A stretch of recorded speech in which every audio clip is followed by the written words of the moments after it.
Hi. Welcome to my YouTube channel. I hope you're good. I just want to share just short message from the book of First Kings, chapter 18, from verses 41, 43, 44, and 45.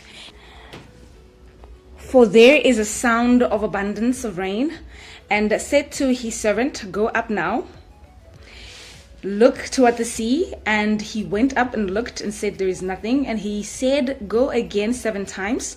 And it came to pass at the 7th time that he said, Behold, there ariseth a little cloud out of the sea, like a man's hand. And he said, Go up and say unto Ahab, Prepare thy chariot and get thee down, that the rain stop thee not. 45. And it came to pass in the meanwhile that the heaven was black with clouds and wind, and there was a great rain. Okay, out of this, I just want to share that God can create something out of nothing. He can create something great out of nothing, out of a situation where it was hopeless, out of something that, we know that there was really nothing. He can create something. And, God here, we learned that he said there's a sound, the servant of God rather, he said that there is the sound of an abundance of rain. And there was not a literal sound. It was not a literal sound. He did not see it before he declared it. Physically, he just said there's actually a sound of an abundant or a mighty rain that is about to hit the earth, that is about to hit this land, that is about to fall. And therefore he sent his servant to go the first time and see if there's anything. The clouds, it was super clear. There was no clouds that had formed. And he sent his servant to go and look. And the servant came back and said, There is nothing.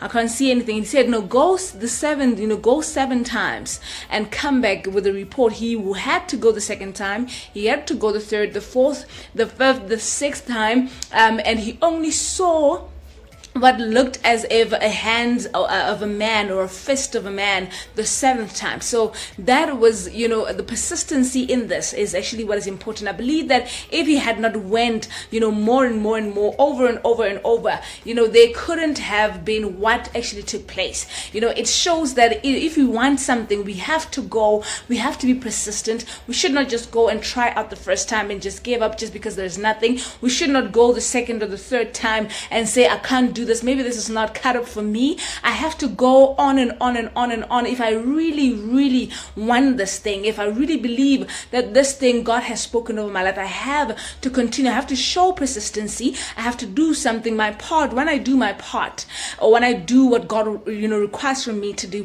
I have to show persistency. I have to show consistency. I have to show perseverance. I should not just give up, after trying the 6th time and I'm saying, no, this is not for me. When I know that God has spoken, in this case, I believe, he had spoken through a servant of God, and therefore I had to stir it up. What God wants from us is persistency. I believe the more he sees that, my child is persistent, my child is persevering, I have to do something about it. It doesn't matter how long it takes, he will do whatever that he said he will do. So we have to do our part. And our part, I believe, what is also required from us is to be persistent in what God has said, and say that, I have the attitude that I will not stop, pushing this thing, doing my part, and up until I see what God has said, is being fulfilled in my life. And so with that being said, I believe God requires from you, from me, to continue to do our part and to show persistency, to show consistency, and to persevere at all costs up until we see what he has spoken